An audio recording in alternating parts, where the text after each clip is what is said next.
Society trains us to believe that wealth, power, and success require a constant, exhausting battle.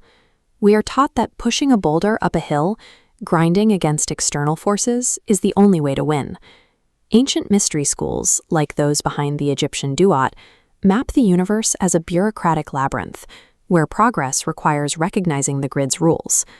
Gnostic traditions identify this maze as gates patrolled by archons, hostile governors who use fear to keep human consciousness bound. Trying to physically fight an archon guarantees failure. Instead, these ancient texts serve as technical instruction manuals.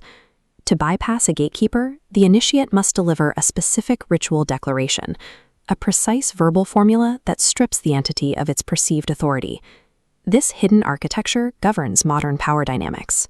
Societal gatekeepers, institutions, investors, and rigid hierarchies step aside for those who master the internal stillness and authoritative detachment required to speak the truth of the situation.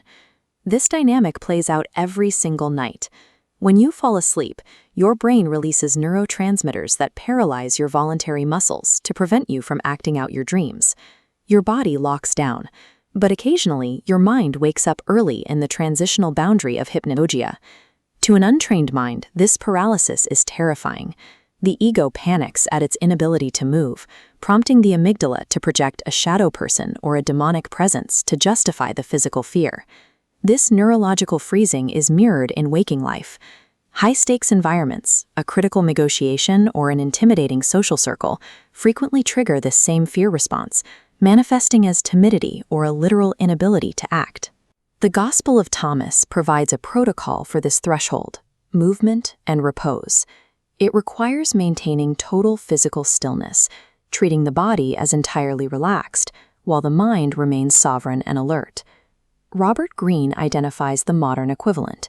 The powerful project absolute nonverbal relaxation. By saying less than necessary and controlling their physical cues, they project a security that emanates outward. By refusing to react physically to the illusion of danger, you starve the gatekeeper of its energetic fuel. The panic loop breaks, and the authority of the shadow in the room crashes entirely. Once you pass the boundary of fear, you enter the conscious dream state, known in Tibetan Buddhism as the bardo. Here, the environment is constructed of mind stuff, where internal thoughts manifest as objective realities. If a terrifying manifestation appears in the bardo, running away only validates its power. The Tibetan protocol is radical recognition, standing your ground and declaring that the monster is nothing but a projection of your own unpurified consciousness.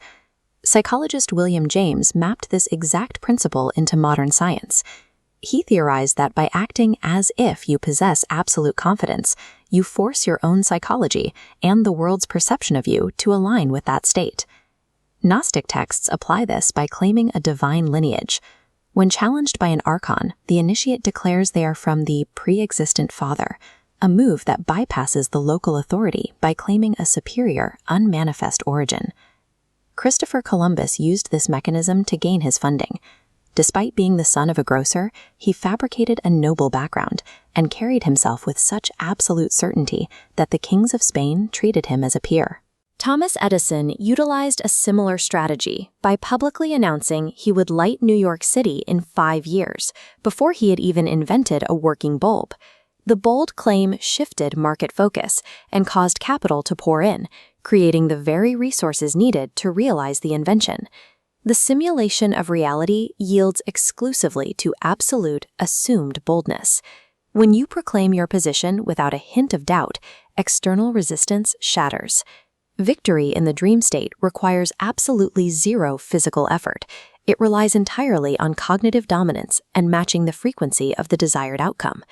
This principle scales to global systems because human social and economic structures are driven by perceived authority.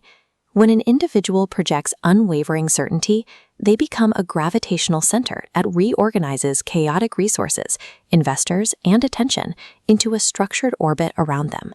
Acting with the composure of a king creates a self-fulfilling prophecy. It subverts standard competition, allowing you to bypass the exhausting hierarchies that trap those who are waiting for permission. Figures like Elon Musk leverage this by setting audacious, massive goals that command the public's imagination. While timid competitors struggle for incremental gains, Musk's bold posture forces the entire market to respond to his narrative. True power is an automated mechanism.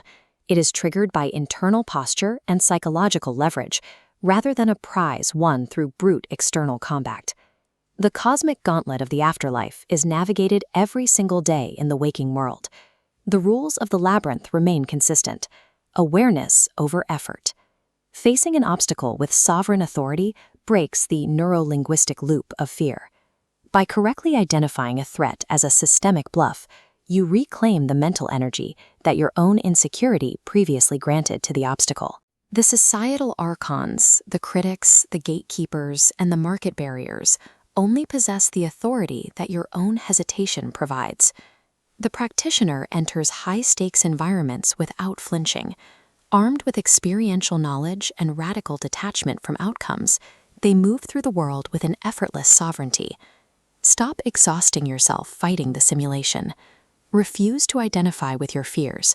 Assume the posture of power and watch the doors of the universe effortlessly open.